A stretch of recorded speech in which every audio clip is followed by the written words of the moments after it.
మంత్రగాలి, హామ్ ఫట్, జామ్ జటక్ అని చంద్రబాబు గారు ఒక్క మంత్రంతో సూపర్ 6 పథకాలన్నీ మాయం చేశారని అంటున్నారు అంబటి రాంబాబు గారు.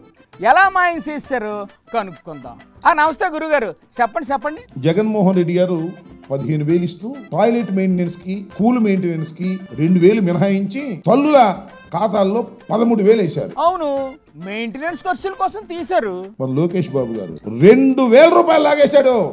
జగన్మోహన్ రెడ్డి గారు 13,000 ఇచ్చాడు అని చాలా ఎగతాళిగా మాట్లాడాడు. మరి ఇప్పుడు ఆయన చేస్తున్నది ఏంటంటే మరి ఏమండి లోకేష్ గారు, మరి ఆ 13,000 ఫాలో అవుతున్నావే? ఫాలో అవ్వాల్సిందేగా. 15,000 ఏమైంది? కోత పడింది.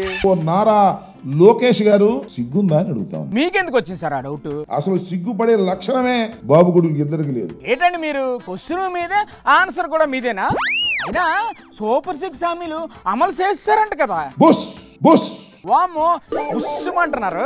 మంత్రం అన్ని అయిపోయింది. ఏంటి ఒక్క మంత్రంతో 6 హామీలు మాయం చేస్తారా? ఇదేదో బాగానే ఉన్నట్లుందే.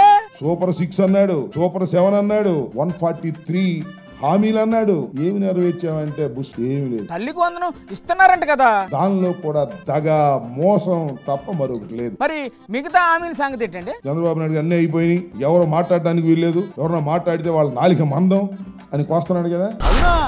మరి ఆడబిడ్డ నిధి పథకం కూడా అమలు చేస్తారా? జగనామం పెట్టావుగా. దీపం పథకం సంగతి ఏంటి గురుగారు? తప్పగా ఆర్పేశాడు దీపం పథకాన్ని. ఉచిత బస్సు ఏటైనదండి? పాపం ఈ ఉచిత బస్సు ఇస్తామని అనంతపూర్ నుంచి, శ్రీకాకుళం నుంచి బస్సులోకి వచ్చి ఈ అద్భుతమైన అమరావతిని చూద్దాం అనుకుంటున్నారు పాపం మహిళలందరూ కూడా. అబ్బే అలా కుదరదు.